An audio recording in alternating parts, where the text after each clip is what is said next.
Inside, a single phrase burned in coal: "You are the last exile." She did not weep. She did not speak. She drank. The liquid tasted like memory, bitter, metallic, and wild. It ran down her throat like a truth too long silenced, searing her chest before settling deep in her womb. For a moment, everything went still. The air thickened, time unraveled.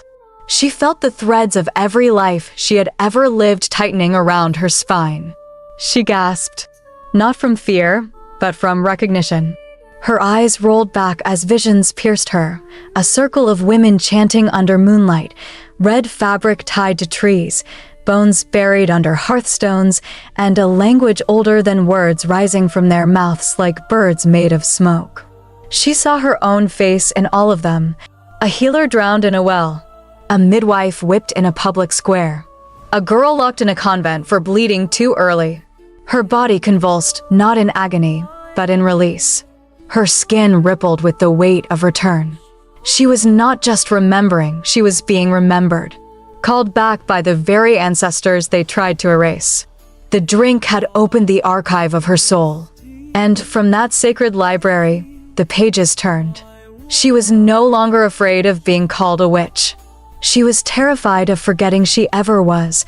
When her eyes opened, the women were gone, but the silence they left behind was holy.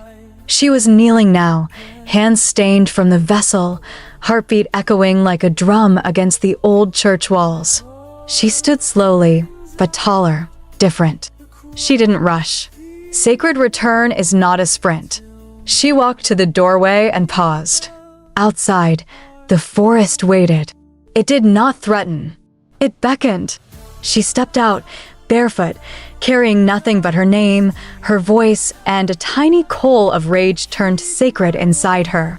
As she moved through the trees, she noticed things: herbs growing in forgotten corners, animal tracks beside hers, the hush that falls when a woman walks with memory in her bones.